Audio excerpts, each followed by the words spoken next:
Hi guys, today we are bringing you a video long overdue that will help you with your ear crop aftercare. And this is not about posting, it's about the care immediately after they have had their ears cropped and the daily routine until, for our puppies, our sutures come out at day 10. Most of them will. I don't prefer them when they bandage them. I like the ear to be open so that we can see if there are any infections brewing, if the sutures are coming loose, if they need to be pulled tight. I don't like to cut off the airflow to the inner ear. If that's how your vet does it, then we see a lot of people asking if the wrap comes off, is it a problem? Not a problem at all. So if your vet does put a wrap on, don't argue with your vet about how you want things done. That's never productive. Just let them do it the way that they know how to do it. And if your puppy does happen to get that ear wrapping loose, no big deal. Most of the vets will leave the ears open, and that's perfectly fine. It's actually preferable, especially for my preferences. So what we want to make sure of, the main things during the healing process is that, and I'm going to try and get this to zoom in, but my helper is not here at the moment. So I'm going to try and get this to zoom in as best as I can and show you what I'm talking about here. So the biggest things that we want to look for is, see right here, this ear wants to fold right there. If we don't intervene, this open skin will adhere like this. And anything where you see a kind of a crinkle or a ripple will do the same thing. And then you have to hold the bottom and hold the top of the ear, and you literally have to pull that adhesion apart. And it's not impossible, but it is very painful for your puppy. So if you can avoid that, it would be best to just go ahead and try to keep these edges nice and tight and clean while you're in the healing process. So I've already cleaned hers up, but you can see they're nice and clean on the edges. We want to get all those scabs off, make sure there's no adhesions, and just want a nice clean ear. Here are the tools you're going to need for our video. Hydrogen peroxide, Neosporin with pain relief, and paper towel. This is how we do it. You can use a little bottle, whatever you want to use. I don't like to use cotton balls because they stick. I'm just going to dump it down along the edges. Your helper will get full of peroxide, so beware of what you're wearing. Let that bubble up, let it do its thing. Try not to let the puppy shake until the end. It's sometimes not possible. It's okay, it's okay, it's okay. I know. And they're gonna cry. She's not crying because I'm touching her. She's crying because... she's being held. Yeah, she's crying because she's being held. So just make sure you get a good coating on the edges. Your first cleaning is probably gonna be your most invasive cleaning. The very first cleaning, we're gonna go ahead and just kind of gently pull all these scabs that are forming off of the ear, because you don't want the scabs forming. And get these edges nice and clean. You're next, baby girl. The other one's running around down on the ground.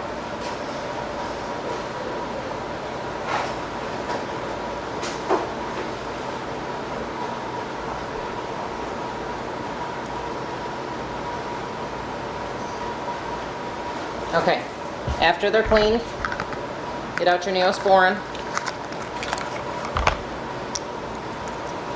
I use about a pea size.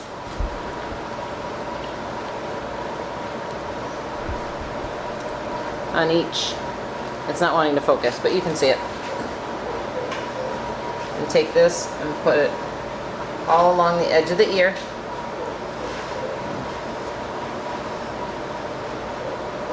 And then ours have a suture line down here, because I don't like when there's too much bell down here, because it makes them look like, I call it Dumbo ear.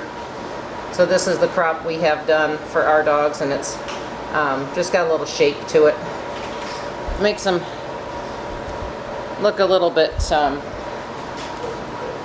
don't know. I like them to have a little more shape rather than that traditional equilateral triangle. We put a little bit of shape to them. Okay, so after you get this done, again, if you have one of our puppies specifically and you see something like this, You're fine, you're fine. Okay. let me see if I can you stick her there. If you see something like this suture that's sticking up here, I want to cut it off, but I don't want to cut all of it off. So I'm going to go to this little kink here and cut that off a little bit more. Nope, hold on, baby. One more second. Again, she's not crying because we're touching her. She's crying because she wants to not be held at this moment and not in the spot. But anyways, I don't want to pull this all the way out or cut this all the way down because it'll allow it to slide down through, because again, it's not tied off. So once that's done, you're going to take your thumb and your forefinger. Oh, it's stress. And this is, the cleaning is going to happen every day, but this massaging you're going to do 2 to 3 times a day. And you're just going to take your thumb and your forefinger and pull up. Hopefully you can see that real good in there. And it doesn't matter what angle you have. Just take your thumb and your forefinger and pull up on the ear. And I'm not touching the suture edge. I'm just right in the middle here. So you can do them like this. And you're going to massage those for anywhere between 2 and 5 minutes every day. And you just want to kind of massage upwards on them. And that's really it until day 10, and the sutures will come out. And then you can continue doing this massaging and continue with the cleaning as well. You'll get to a point where you probably won't need the peroxide. You can just put the little coating of the Neosporin on it. And then if after it's completely healed, they're not standing, we do have another video for that. So we're gonna get one more puppy and we'll go through the process and let you see it again. Oh, yeah, you puppy.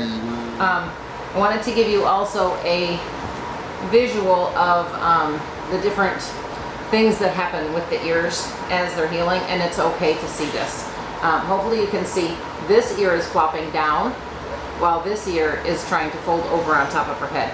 And you're gonna have ears that are gonna do different things, and it's quite all right. Just let them do their thing.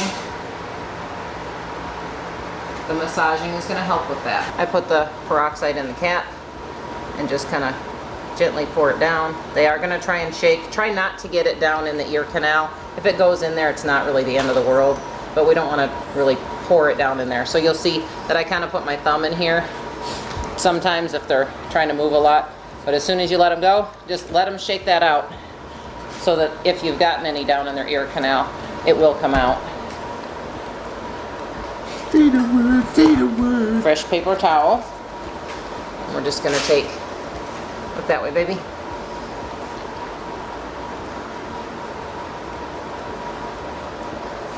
We're gonna clean these edges up real good.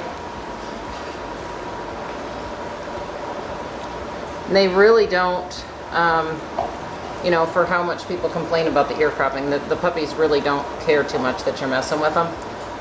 All right, so you'll see she's got some little long tabs. So, careful, baby. We're gonna go ahead and cut that off. That one's quite far down, and it's okay.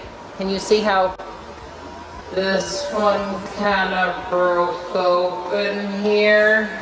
That's okay. It's not the end of the world. I would rather have them do that. It will heal. I don't like to put cones on them. The cones are really intrusive. They don't like to eat with them. They don't like to drink with them. So because these are done before they're going home, I don't like to add more stress to the puppy when it's going home in a new environment. Getting the ears cropped alone is stressful. So we try to limit their stressing. So if a suture is going to come out, I would rather them accidentally get to it than be stressed out by wearing the cone all the time.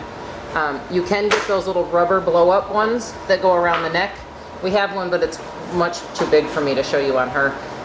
The one that we have Kong makes, again, these little ends, just take and pull them tight. Envy's playing with the other puppy. And then, can you hold her head forward? And then again, same thing as the other puppy. We're just going to massage these upwards, and you'll feel sometimes one ear has more swelling in it than the other ear. So if you find that there's a lot of inflammation on the ear, it may be a little bit more painful. So just go lighter on the massaging. But so we're going to go ahead and do this again for anywhere between 2 to 3 and 5 minutes each day. Just kind of judge that based on how much the puppy's going to tolerate from you. You can do it.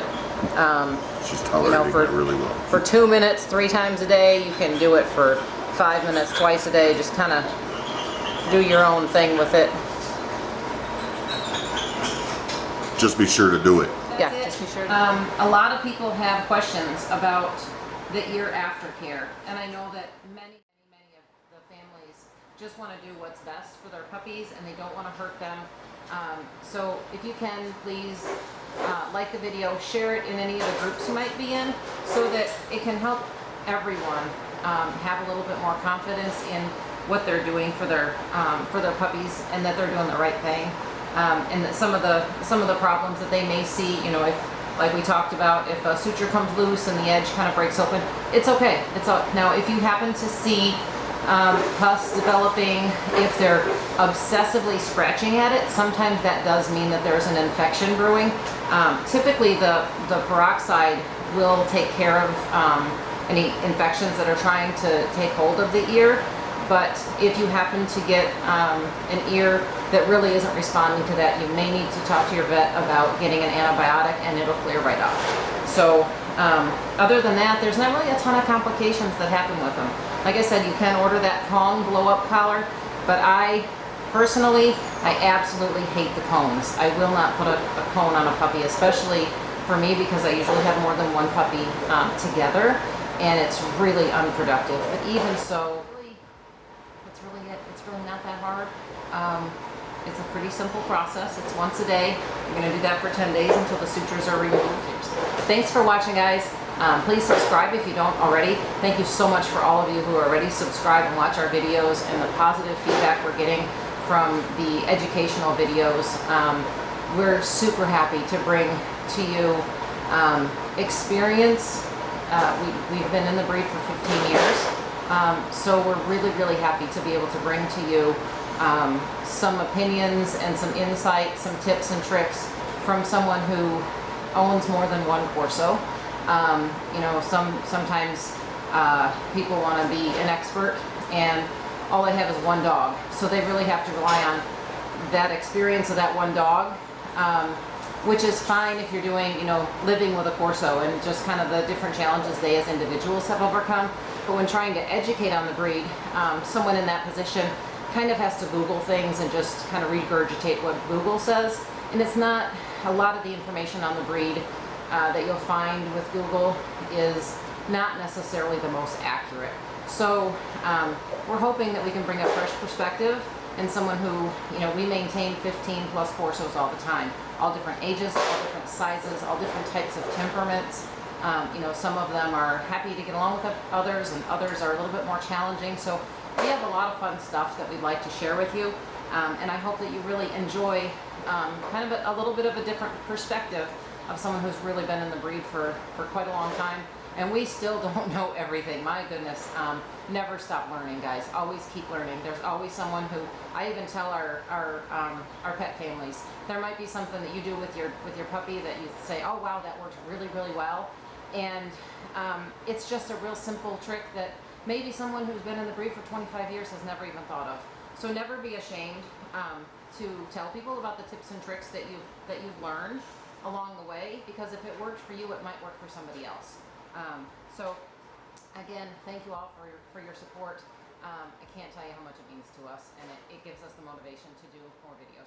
I'm gonna go get these girls put up because they are ready for their lunch.